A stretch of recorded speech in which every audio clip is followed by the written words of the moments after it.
J'ai reçu le mardi 3 mai 2022, le lendemain de la fête de la rupture du jeûne du mois de Ramadan, un bulletin de notification d'engagement d'une procédure d'expulsion en mon encontre de la préfecture de Lille qui stipulerait que je serais une menace pour la sûreté de l'État, moi-même et mes propos. Je suis né en France le 2 juin 1964 à Denain dans le Nord. J'ai été scolarisé depuis la maternelle jusqu'à la fac en France. Je suis titulaire d'une licence d'arabe, une maîtrise d'histoire. Je suis marié, père de 5 enfants, grand-père de 15 petits-enfants. J'ai enseigné pendant un laps de temps dans un lycée, le français, l'histoire et la géo. Je vis dans le nord de la France, qui est ma région. Je suis de nationalité marocaine, bien que je sois né en France, qui à l'époque m'octroyait la nationalité du fait que je sois né en France. Cependant, mon père, avant ma majorité, m'a pris par la main ainsi que mes grandes sœurs et mon grand frère pour nous faire déchoir de cette nationalité en pensant qu'il n'était pas possible de garder son identité spirituelle et culturelle tout en étant français. Par la suite, je ferai une demande de recouvrement de nationalité qui sera ajournée, puis une nouvelle en 1999 qui sera refusée sous prétexte que j'ai des liens très forts avec une organisation qui serait, d'après les rapports de police, une organisation intégriste qui est l'Union des organisations islamiques de France, l'UOIF, devenue musulman de France aujourd'hui. Je suis français de fait, je suis français dans le cœur et dans l'âme, je suis français dans la pensée et dans ma culture.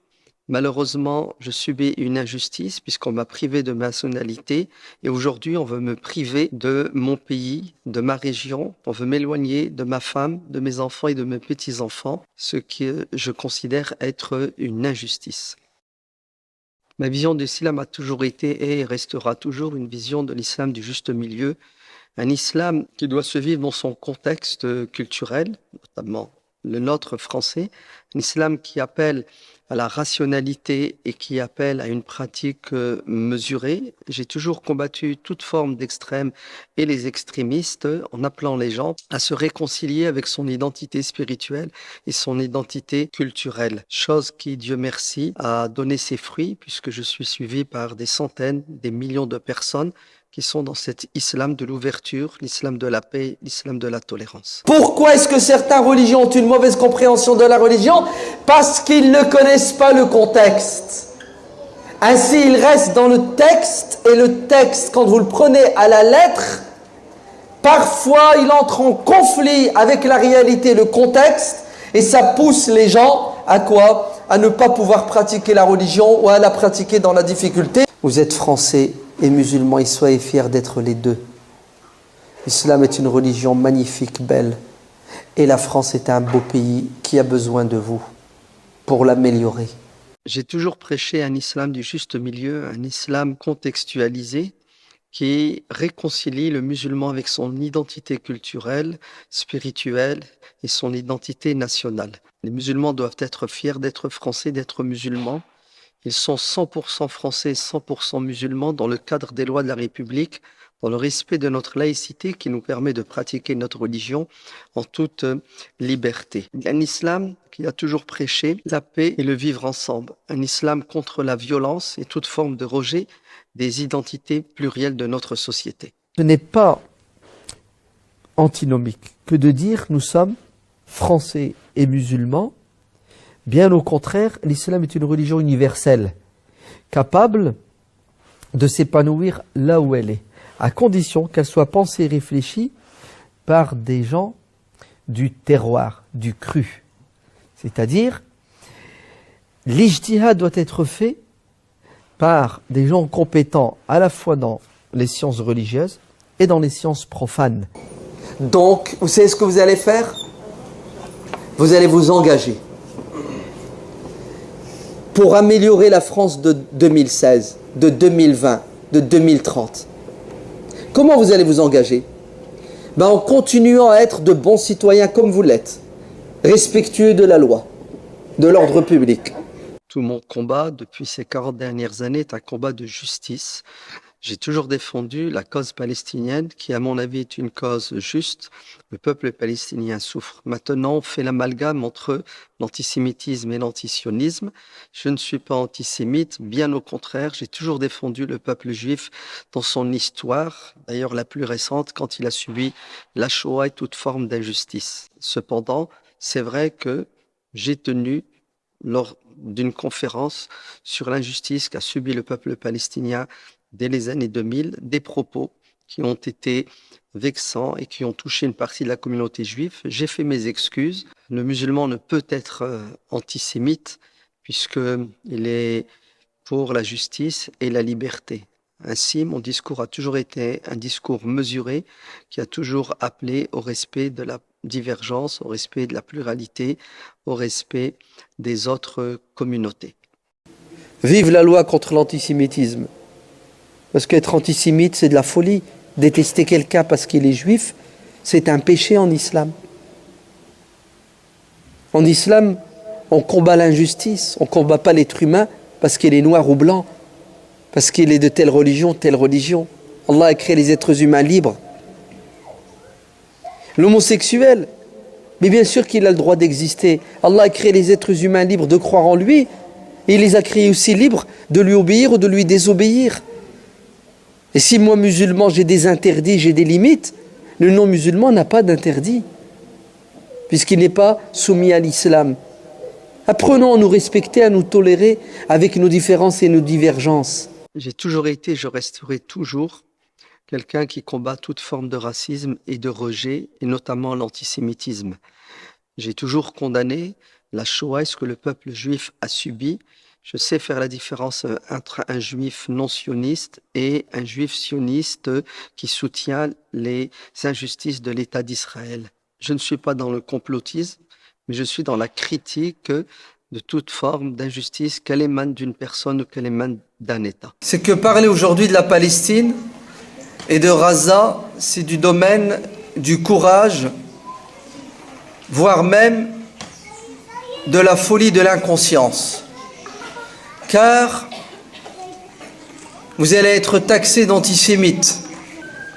Par contre, nous sommes antisionistes. Et vous faites la différence entre le judaïsme et le sionisme, j'espère. Le judaïsme est une religion respectable. Les attentats qui frappent notre pays depuis une vingtaine d'années sont odieux et horribles. J'ai toujours condamné la violence et les attentats, quelles que soient les personnes qui les commettent.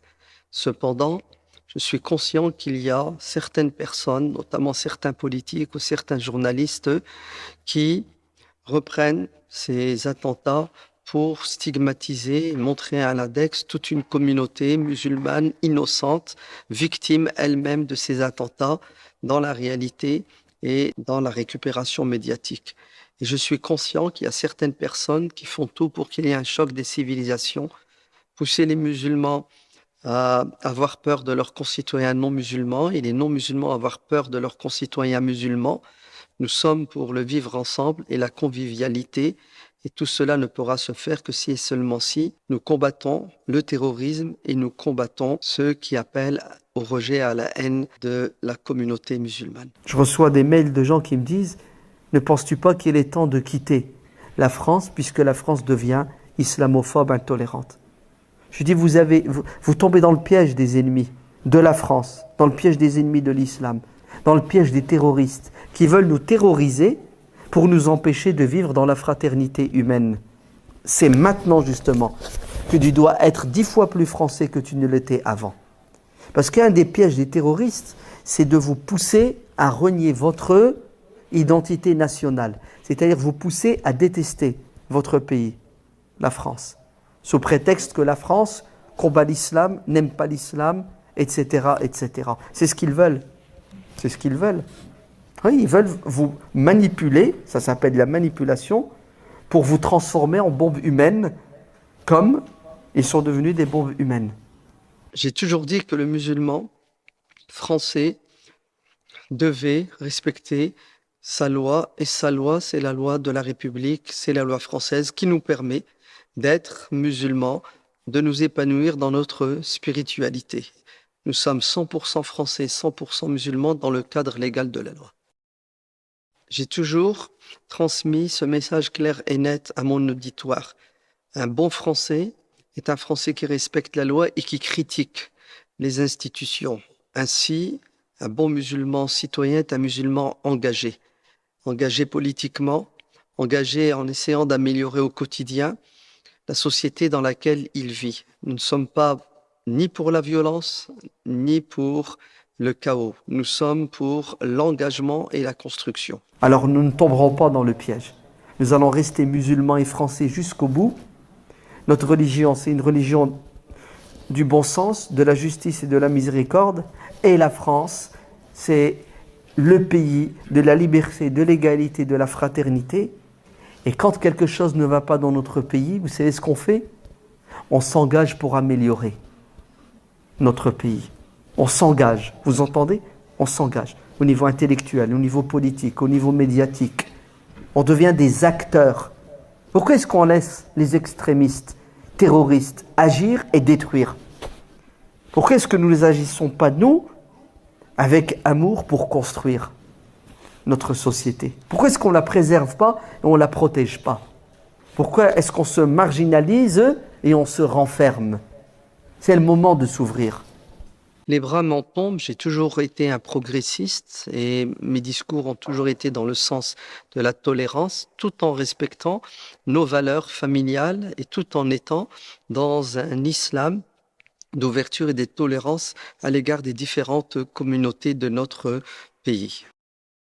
Je subis un acharnement administratif de la part du préfet du Nord, qui d'ailleurs a déjà été condamné pour violation du droit d'asile.